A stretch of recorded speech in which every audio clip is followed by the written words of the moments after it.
Good morning. It is Wednesday, May 27th. This is the FloTrack podcast. My name is Lincoln Shrike, joined today by Gordon Mack.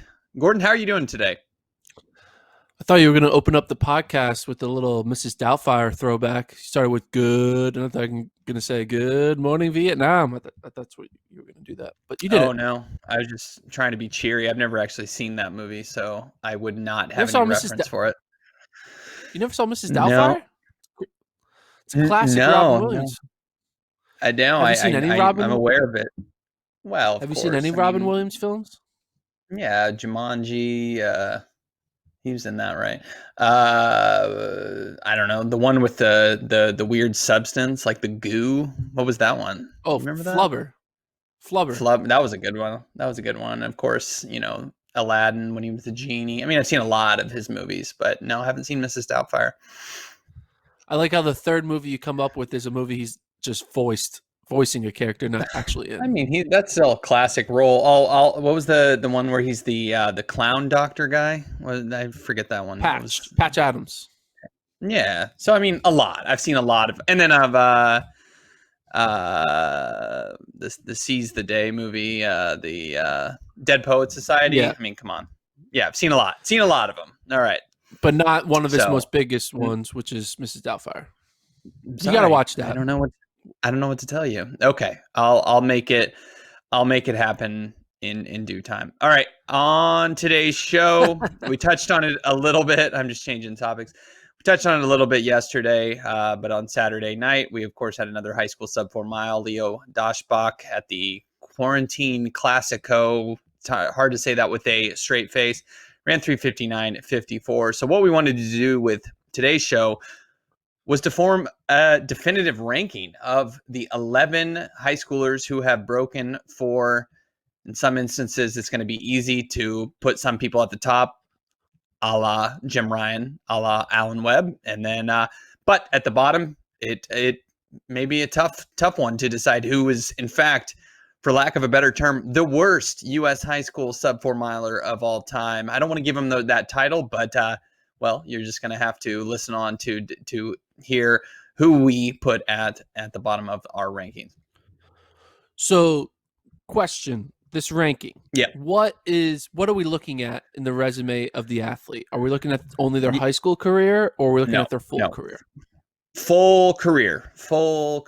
And in the case of one such miler, a tragedy unfolded that unfortunately is going to knock him down a peg as well. And so it's just the full body of work.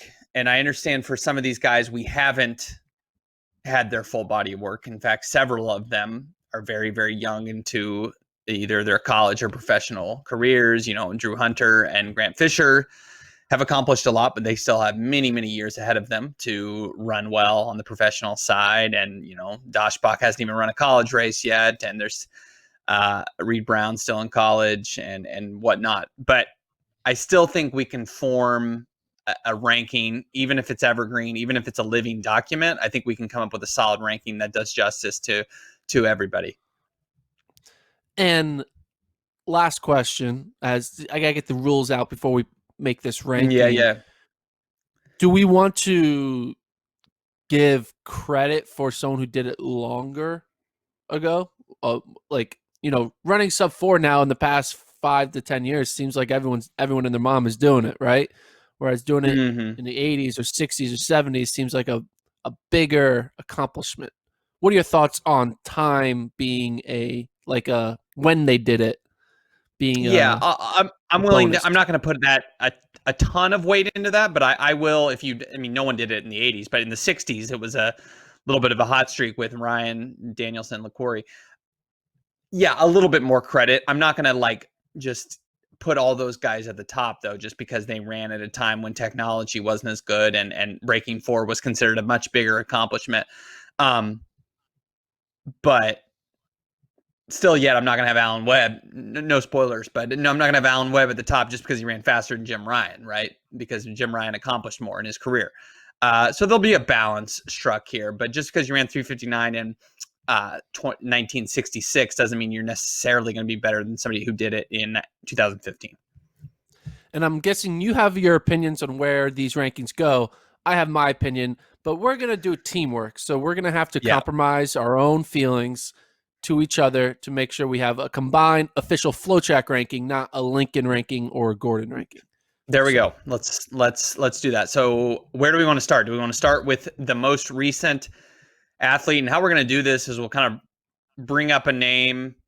I don't know, talk about the athlete, and then we'll talk about another athlete and be like, kind of build on that and say, oh, is this athlete better than the previous athlete? And by the end, we'll have a solid list. So yeah, we'll go start ahead. with the most recent people. We'll bring up the athletes in order of most recent to oldest, Yeah. and then we will create the ranking as we add new athletes to the list. So obviously, right now, Leo Daschbach runs 3:59:54, Yeah. literally on Saturday.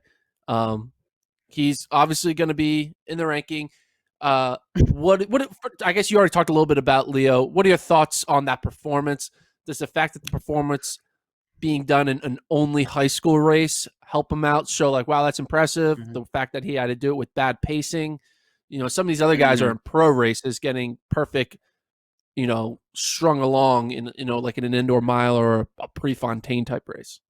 Yeah, I mean, I think 359 is 359, regardless if you do it in a pro or a high school race. I think the more impressive thing was, like you said, how he did it with um, the subpar first half running coming through in 203, closing in 156, and then in 56 for his last lap. That shows a really, really advanced level of speed, I think, for a high schooler. I know he's a solid 800-meter runner, and that really showed through. Obviously, he's not going to be, we're talking strictly what we're talking about here. He's not going to be super high on this list simply because he is barely into his career.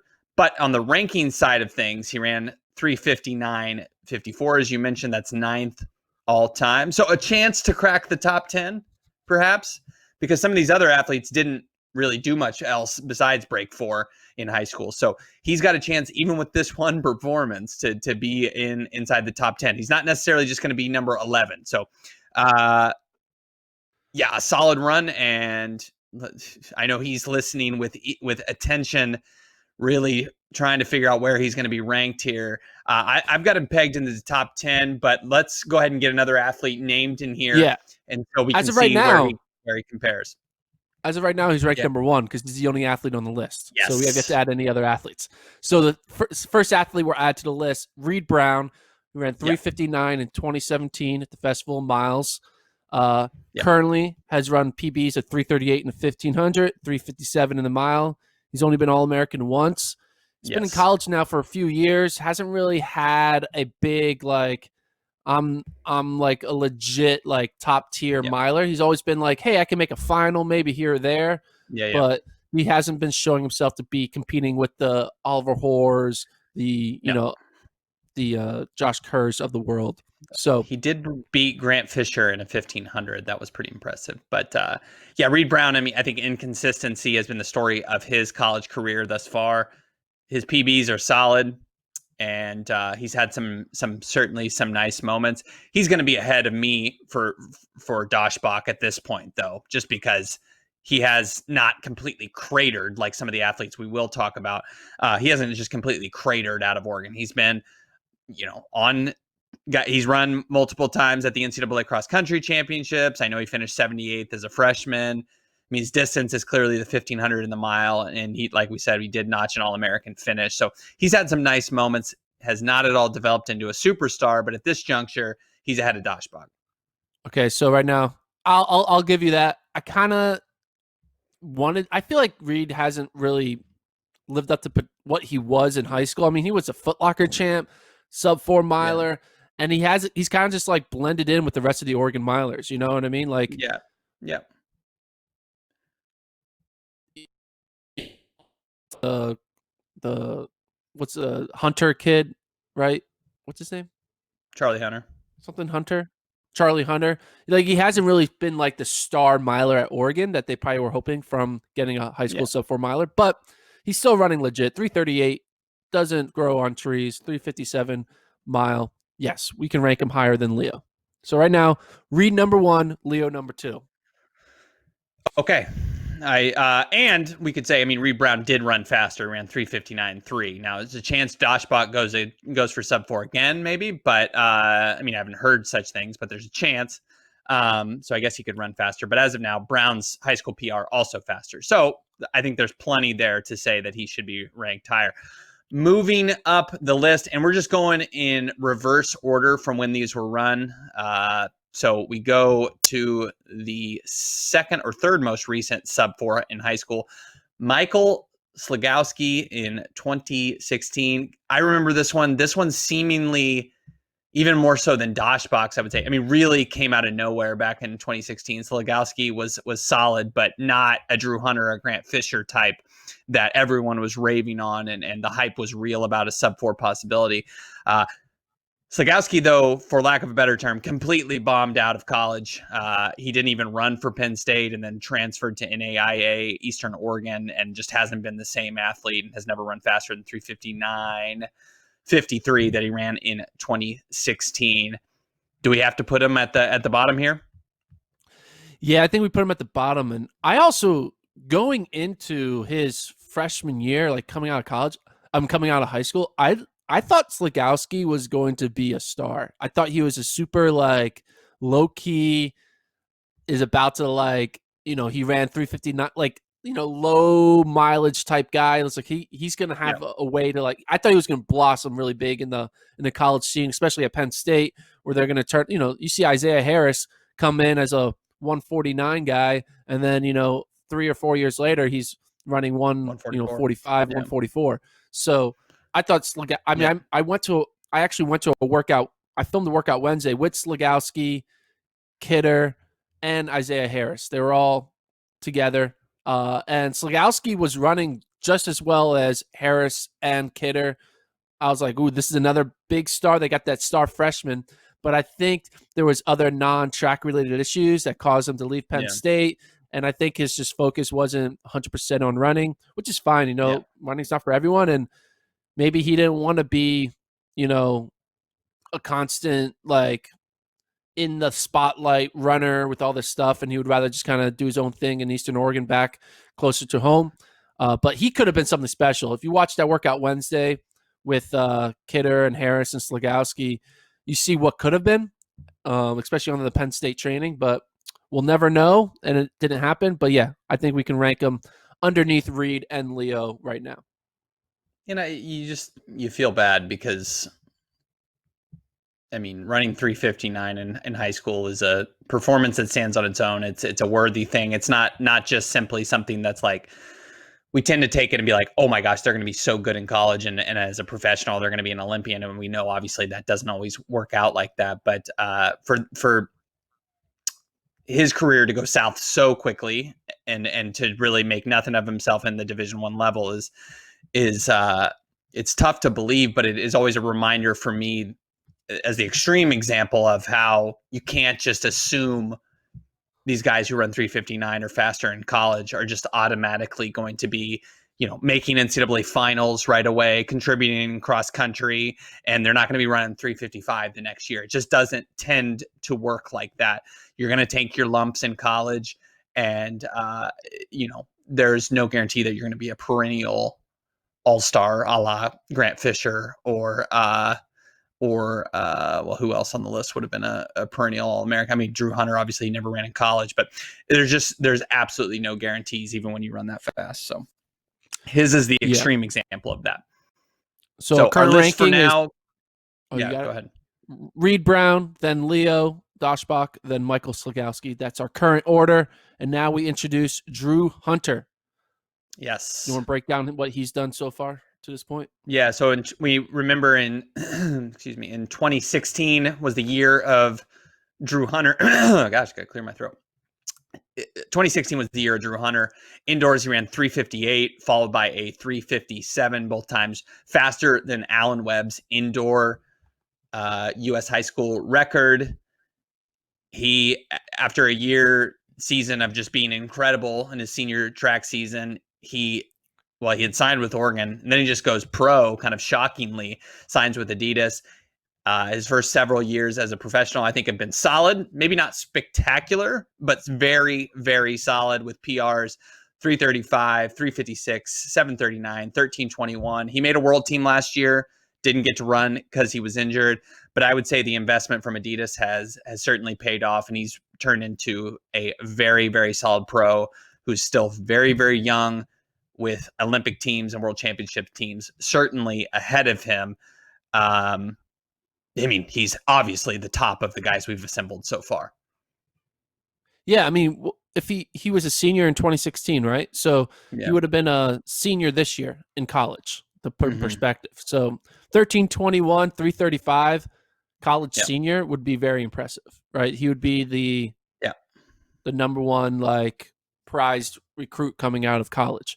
Yeah. So And again, if he wouldn't have been hurt, I mean, we could have been talking about a guy that had a really strong performance in Doha. He was kind of coming into his own, it seemed like, but had a really tough, I think, foot injury last summer and fall. He was running really well in 2019. And I think there is so much more for him to accomplish. But legacy as an absolute high school stud, several like really big moments, like beating Grant Fisher in that 2 mile when he was a junior at Brooks PR, that famous kick at the Penn Relays, dominating Foot Locker. I mean, Hunter has had some big moments throughout his career. so who's won the past three 1500s? So who In won college, last year? Yeah, in college. Last year was Nagoose, Nagoose, Nagoose. Then it was Ollie Hoare Hoare. and then Josh Kerr. Yeah. Do you think Drew would have beaten any of those three those specific years? Well, I don't know if 1500 would have stayed his distance. Okay, so then you would rather compare him to the 5K winners? I No, we can stick with 1500. I mean, well, Okay. I don't know. No, let's go with 5K because that's the distance he ran at USA's. I know he's still kind of a hybrid athlete there, but Yeah, that's true. 5,000, I mean, probably So not beating Morgan McDonald, maybe winning in 2018. I mean, he's right there. who won in He's not 18? McGordy. McGordy. Okay, and then And then 17 was 17 Fisher. Fisher.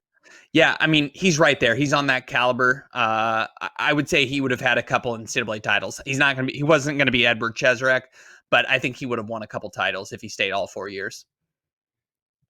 I agree. I think he would have won a couple. He would have, especially when you throw in the indoor 3K, Yeah, yeah, mile, yeah, 5K. He would have found yeah, one or two in there. yeah, So yep. I think it's safe to say we're going to put him number one right now Yeah, among as of our now, top. he's Yeah. well ahead with a solid gap between him, Reed Brown, Doshbach, and Slagowski. Yeah. So Hunter, Reed Brown, Doshbach, Slagowski is our current order. And now we're going to Mm-hmm. introduce another college star, now pro, Grant Fisher, who ran sub 4 back in 2015. He ran 359 at the Festival Miles, same place where Yes. Reed Brown did it. Yep. Obviously, he was great at Stanford. He was a strong cross country runner. Even as a freshman, he was like a top 25 guy. Went Yep. on to duke it out with Morgan McDonald multiple times. Did win a title in 2017. And actually had, I would argue had three, even though he has one outdoor 5K title, he was really consistent for Oh my his final gosh. 3 years on the outdoor 5K. I mean, he wins in 2017. Then he gets, I think, third in 2018 behind his teammate and Justin Knight. Justin Knight, who then Yep. goes on to make a world championship final. And then he gets second to Morgan McDonald. So, like, he was always in it. Sure, he could have had 3 titles. He only has 1. But the people he lost to, I feel like were all respectable. So I still think he had Yeah. a strong career. Now he's with the Bowerman Track Club. And he's really transitioned to a 5K guy. He's hasn't really run the 1500 or mile really much at all in the college Yeah. season. I mean, I think his PR is probably still 359. I'm not sure if he's tried to run faster. I mean, you can look that Probably up, not in a but mile. He's he, split way faster in DMRs. I mean, he was, yeah, routinely splitting 355, 356 for Stanford on their indoor DMRs.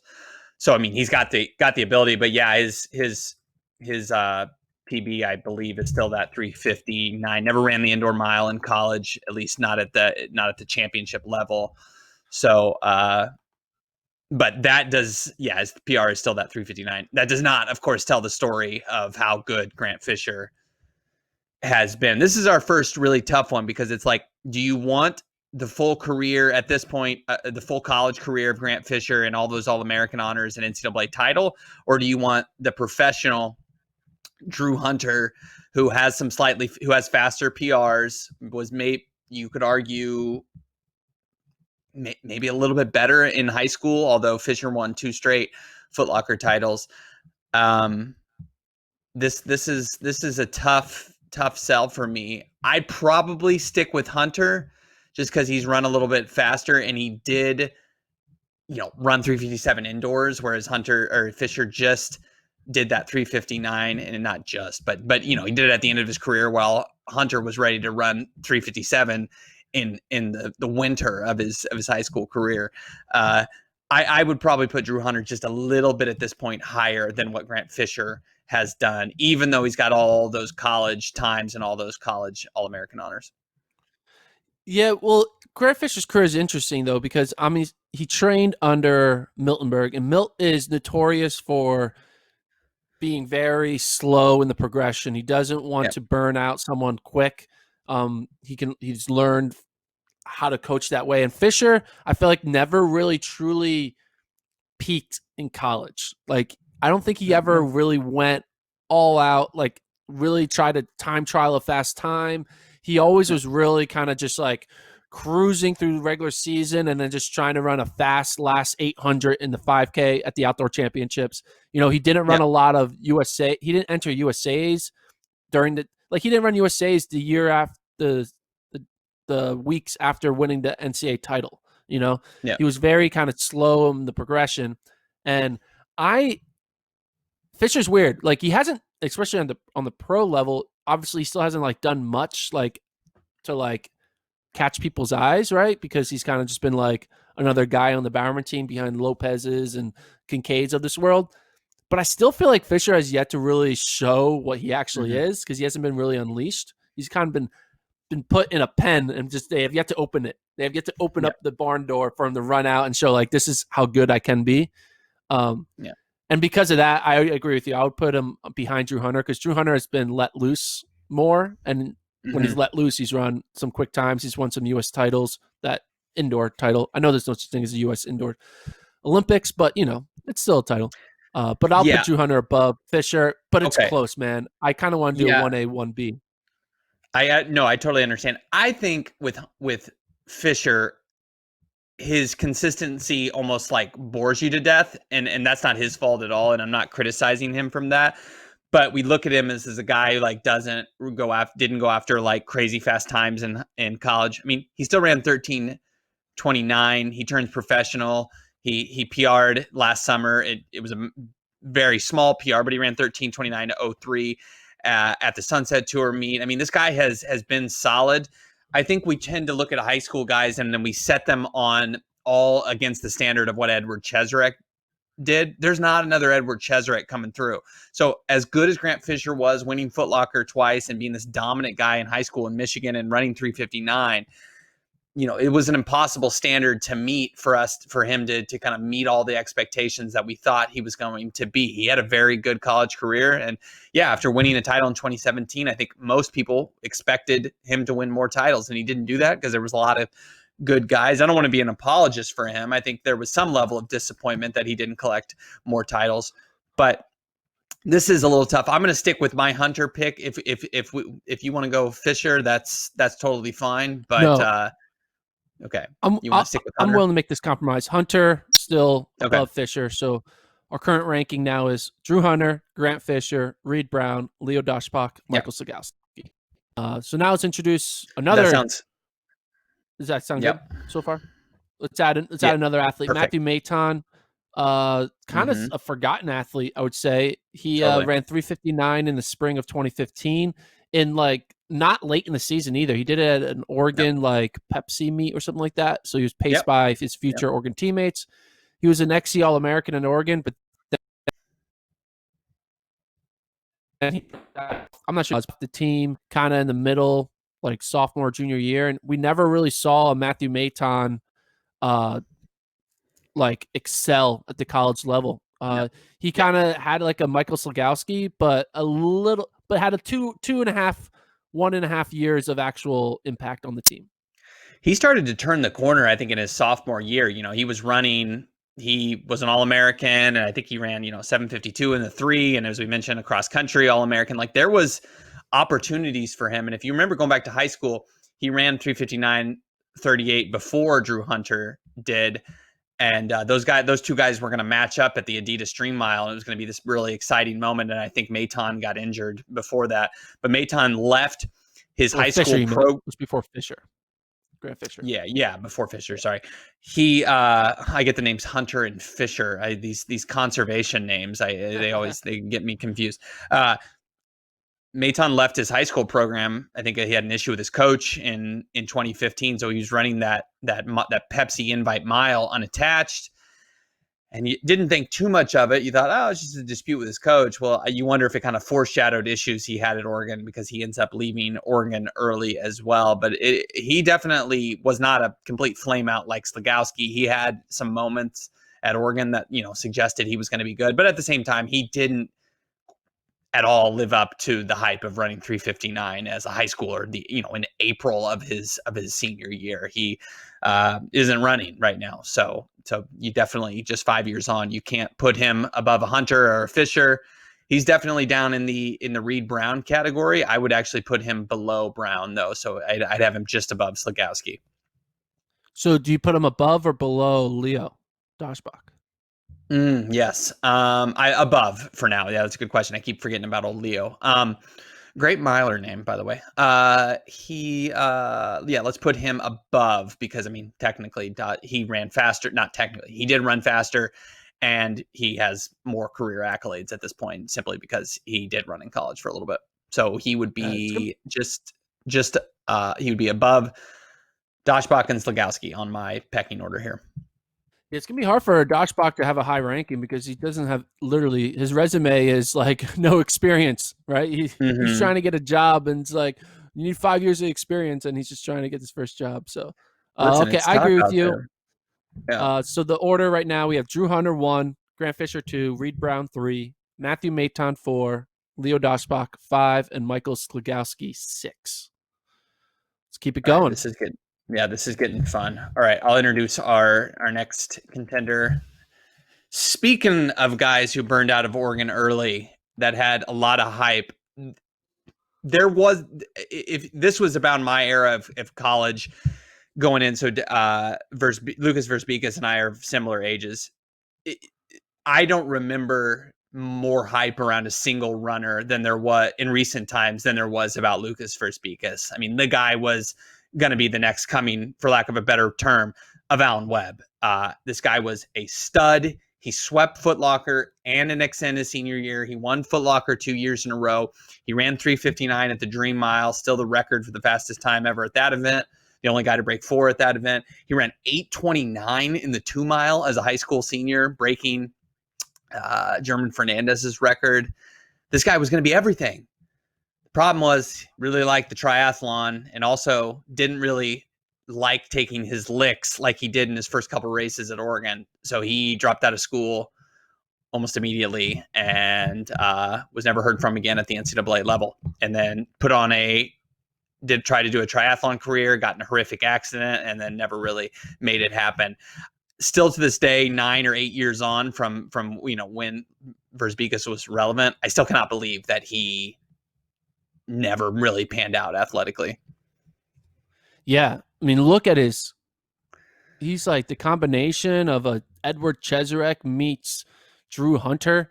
Like he was going to be something. And I remember watching his first collegiate race, or second, maybe it was second. I think it was his first. It was at the Wisconsin Invitational, or I think it was called the Adidas Invitational at that time. But he went right to the front, and he was like, "Oh yeah, all right, I'm star freshman at Oregon. I'm going right to the front." And then he just got swallowed and just did not run well.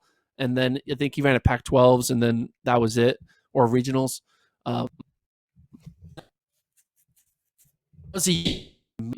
Everyone would think Oregon CrossFit, and that was a year Oregon failed to qualify as a team, because it all kind of just fell apart there. And it's kind of weird. I hear stories about like how he didn't like training with the team. He was kind of doing his own thing.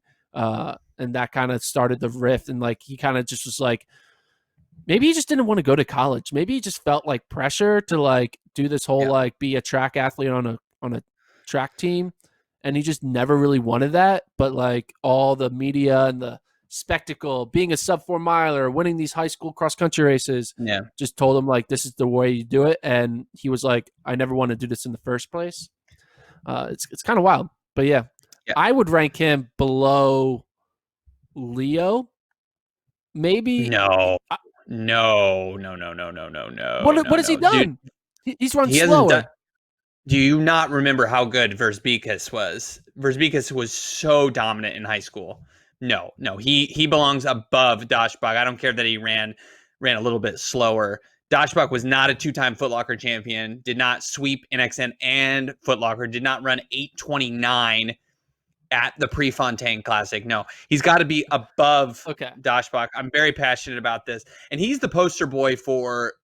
I know we kind of joke about this because we think, or I have said, oh, track and field, there's not that much pressure. It's not like it's the media attention of LeBron James coming out of high school, going to the NBA. But he's the poster boy for being this good in high school, puts a lot of pressure on an athlete to perform. And I think he maybe got inside his own head, and maybe there's some ego issues. And yeah, maybe he didn't enjoy being, like you said, being a part of a team and having to kind of follow rules where he had been able to do his own thing in high school. And I think there was some parent involvement as well. There was the full thing. And I don't know if we ever got the full story. And it, he's obviously still alive and he's fine. But, tragically, that bicycle accident in 2012 really seemed to derail his career.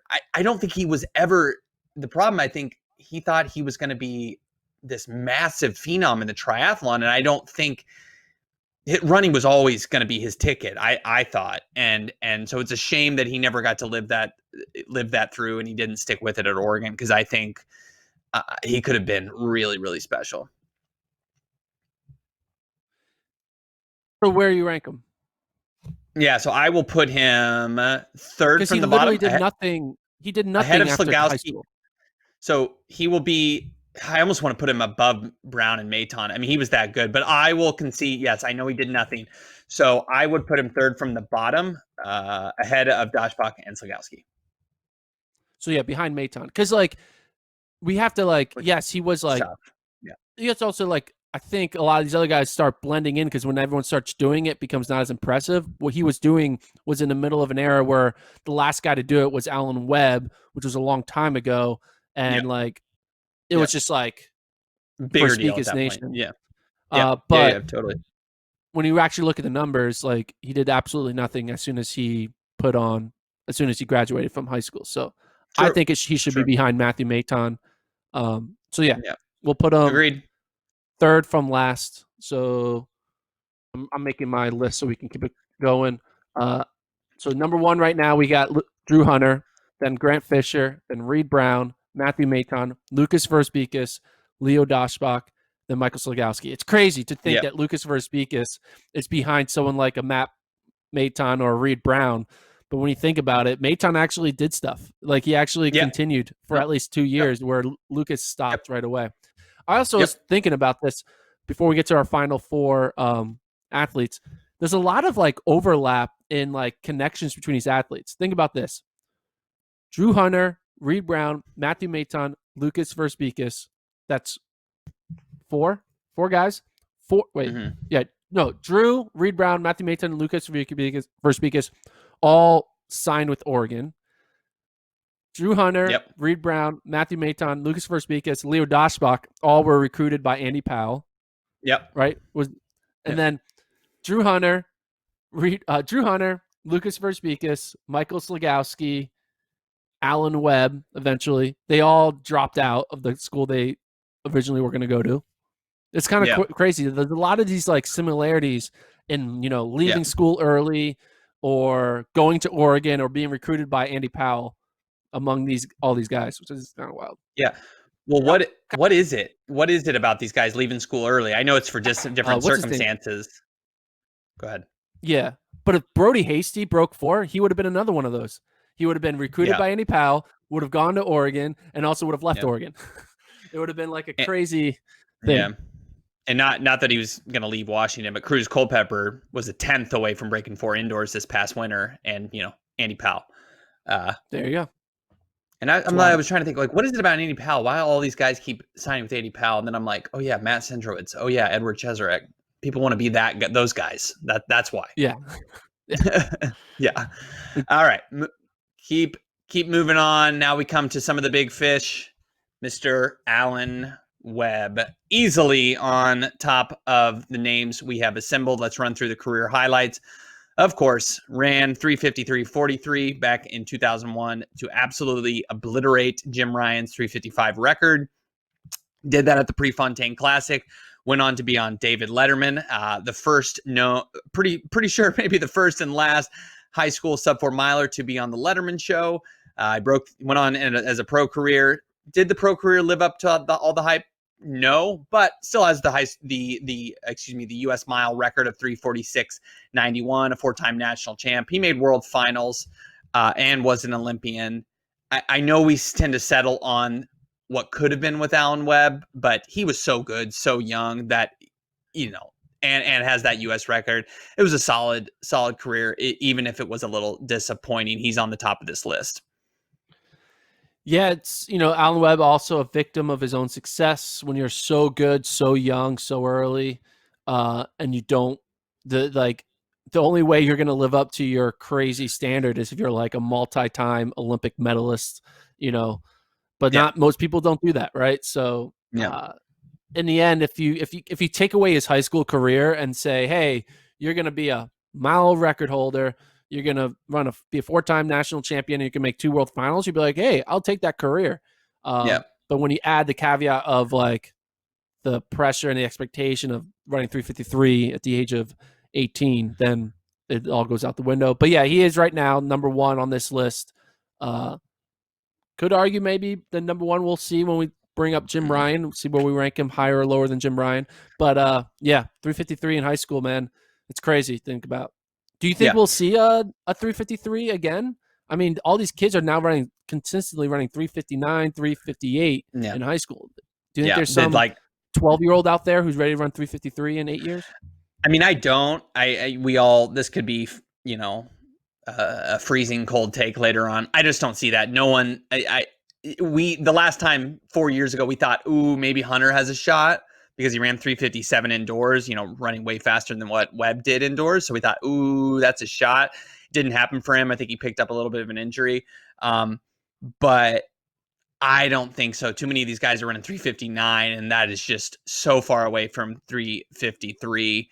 It takes the right race, and of course Webb had that at the pre-classic, getting in the big boy mile and everything. But I just don't see that. Think we're going to see that for a really long time. And let's consider the context of this. I mean, he ran that 3:53 when the U.S. high school mile record was 36 years old. So it was a huge deal for him to do what he did, and running the same race as the best miler of all time, Hickman Rouge. Like, it was just a massive thing in 2001, and so I just don't see that happening in the near future. Yeah, maybe it'll happen. I think it'll happen in our lifetime. I'm willing to say that. Take that. Yes, Alan Webb will be like, like a grandfather, old man. And he'll be like, oh, I remember when I ran 3:53. It'll be like, we'll be watching it all in like holographic lenses with like crazy virtual reality track kits. I don't know. Anyway.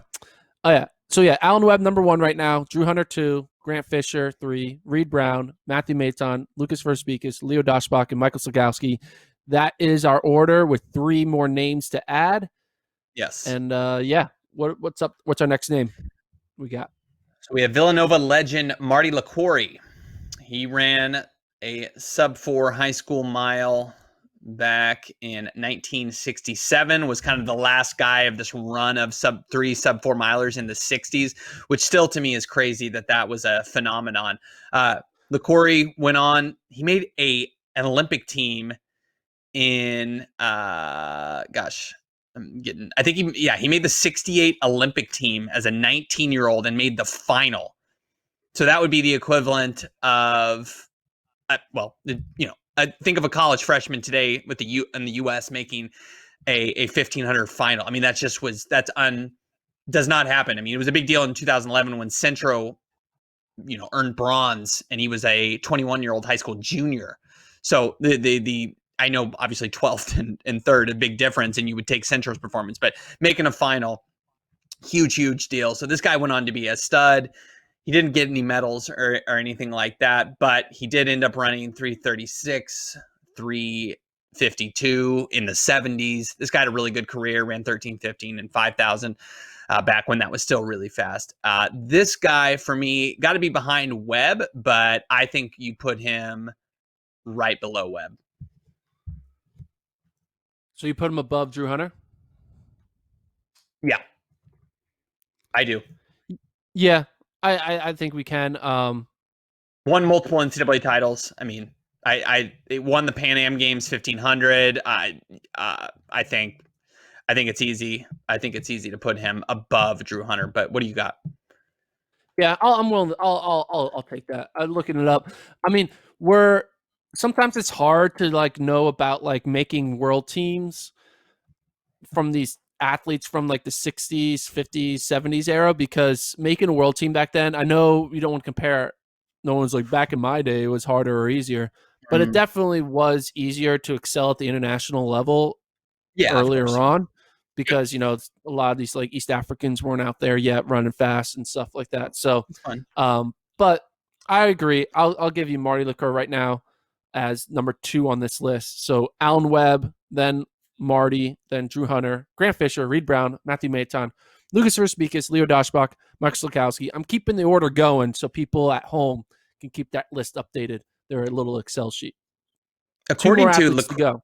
1 second before we keep going to the final 2 athletes, the last sentence in Marty Liquori's Wikipedia page says he picked up the guitar after a 35-year hiatus and is currently a professional jazz guitarist. Now performs Monday and Thursday nights with various ensembles at Leonardo's 706 in Gainesville restaurant.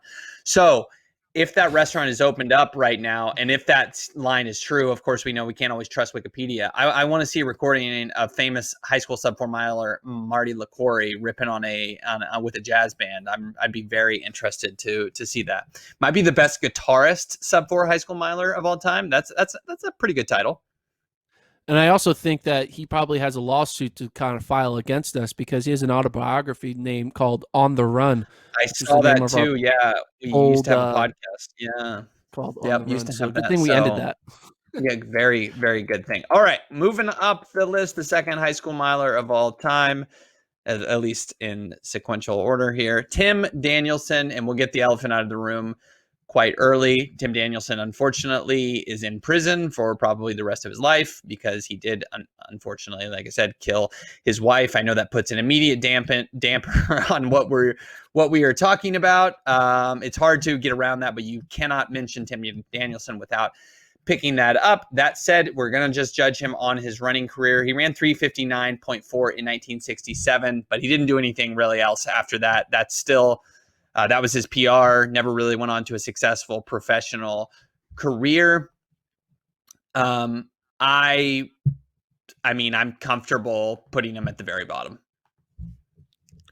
Okay, take out killing his wife. Where would you put him? It's tough to do, Gordon. It's real tough to do. It's really hard, because he did run 0.13 seconds faster than Michael Slakowski in 1967. Yeah, that's a good point. Like, that's fast in 1967.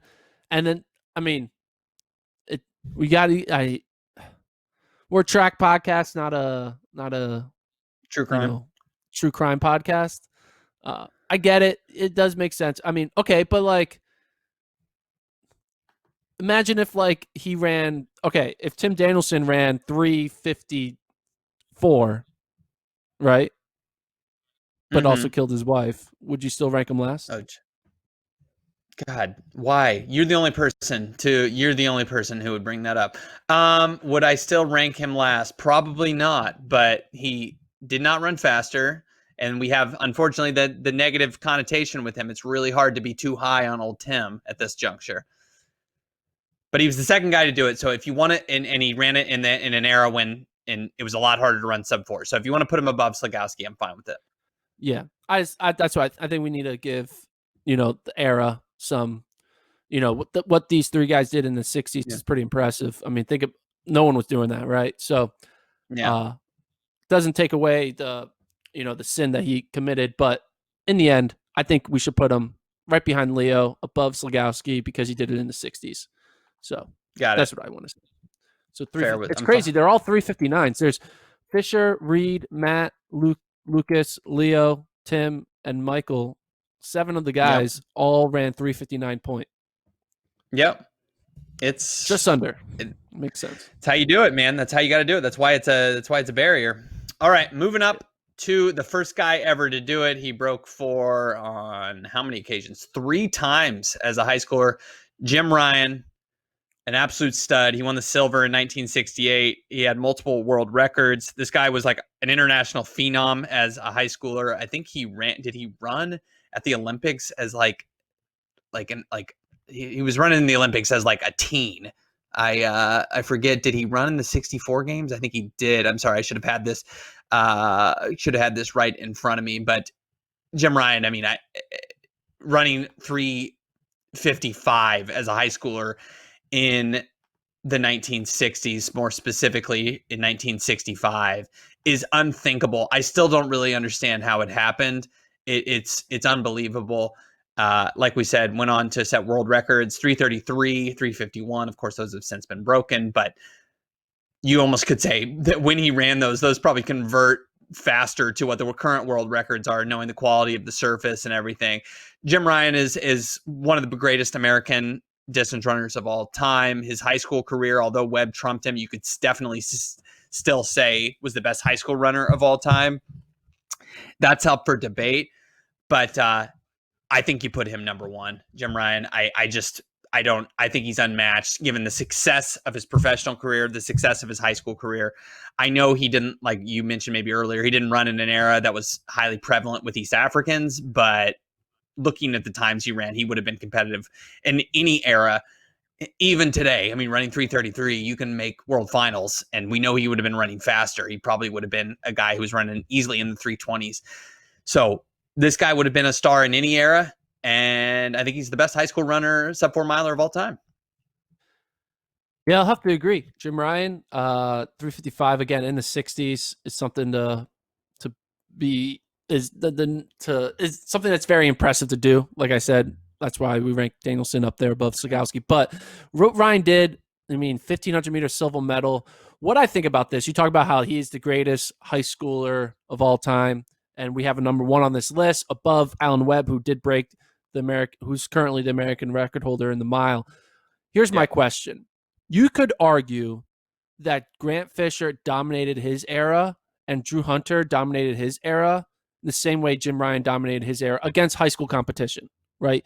Grant Fisher was super dominant. He went undefeated until like one race. And same with Drew Hunter. Yeah. They both dominated, right? They like overlapped with each other too. Is there anything Drew Hunter or Grant Fisher could do now that they're starting their prime of their posts, as their 22 to 26 Mm-hmm. age years? What would they need to do for you to look back and be like, you know what? Wow, Drew Hunter is the Yeah. greatest high schooler of all time because Well, not the Jim greatest, Ryan just the has the greatest athlete to have ever broken 4 as a high schooler. I mean, that's what we're doing. yeah, Not, sure. not, not Yeah. that's separate than this. He'd have to win medals. And first, let's just get some of his PRs in the range of Jim Ryan to start out. And what I was talking about at the top, uh, 1, Jim Ryan, a 3-time Olympian, but 2, he made and again, different era, but he made that his first Olympic team in 64 at 17 years old. He remains the youngest American male track athlete to ever qualify for the Olympics. I know it was a different era, but Ryan, you know, set the mold for what a prep phenom is. Hunter, Fisher, those guys are going to have to win medals to, I would say, multiple to even be in the same ballpark. I mean, they can approach his PRs, probably obviously not in the 800, but maybe the 1500 mile. But those guys are going to have to win medals to be in the same conversation as Jim Ryan. And I know that's Yeah. more difficult If to do this era, but still, yet Ryan was so good regardless of era. sorry, broke up a bit. I was just saying Ryan What are was you so saying? good regardless of era. It didn't. Those guys are So going to have to win medals. Here we go. Here's the situation. Drew Hunter gets bronze in the 5K in 2022 in Eugene, and then goes on to win silver in the 10K in 2026 or whatever. I don't even know the years anymore because everything's shifted. But give Drew Hunter 2 international global outdoor medals. Yeah. And his Yeah. PRs are like similar. I mean, if he's doing that, he can easily run a 333 1500. He's probably running sub 1305 Yeah. in the 5K. So in that situation, would you be willing to bump him up? Maybe that's when it's close. I mean, he'd probably need to be running sub 13, and that's not a guarantee. That's really, really hard to do. As we've seen, there's only 10 or so Americans who have done it. It's awfully tough. I think it would. Obviously that's a lot closer, but I mean, we would be talking about a huge step up for Drew Hunter in the next couple of years if he's going to get to that level, and a huge step up for Fisher. It's really hard. I mean, we thought Webb was easily going to surpass Ryan. I think, just based on how he smashed his record and running that 346, and that was all that was for him. So, I mean, medals are just so hard to earn at this era. You're as realistically, as a professional runner, you're going to have like 2 to 3 cracks at it unless you end up being like a Galen Rupp. And you got to get it right on those days. And if not, we always kind of treat careers like, oh, what could have been? It was a disappointment. When in reality, it's like, you can't just look at a career and say, they got it wrong. They didn't get it right on the days they made finals, and then therefore their career was a disappointment. It's just really, really hard to figure out. However, Ryan did figure it out, even in a different era. When he's running times that are comparable to fast times now, I think we can still say, even if those guys won medals, it's still a debate if Ryan is going to be at the top, because I think he still would be. He was that good. Okay, how about this? Drew Hunter wins Olympic gold in the 5K, not this cycle, but the next cycle. Sure. I mean, a gold trumps a silver, of course, right? Yeah. So that's I think, short of just becoming like a Centrowitz type of winning multiple medals, winning a gold is what is his path to topping this list, and probably his only path, unless, like we said, he's just going to get a run of medals. Yeah, it's kind of wild. So, well, and then Leo Daschbach, in order for him to move up to kind of get towards that Grant Fisher, Drew Hunter area, I'm guessing he needs to win an NCAA title. If he wins an NCAA title, Leo Daschbach will be in the top 6 in this ranking, I would say. That's all he's got to do. How easy? Yeah. Not a problem. Not a problem. So this is our list right now. It's going to change because a lot of people in this list are starting to hit their prime. We have number 1, Jim Ryan; 2, Alan Webb; 3, Marty Liquor; 4, Drew Hunter; 5, Grant Fisher; 6, Reed Brown. Wow, look at that. Reed Brown getting there in 6th. 7th, Matt Maton. 8th, dropping there, Lucas Verspikis. 9th, Leo Daschbach, who hasn't even run in the collegiate system yet.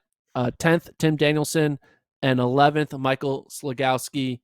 That is our ranking as of May 27th, 2020. I feel like in a year or two, there's going to be more names added to the list, and we might start shifting around the Hunters and the Fishers maybe move up Daschbach, drop down Reed Brown. We don't know. It's going to be fun. But that's the ranking. Absolutely. It's not just time, man. It's more than just time. It's perspective.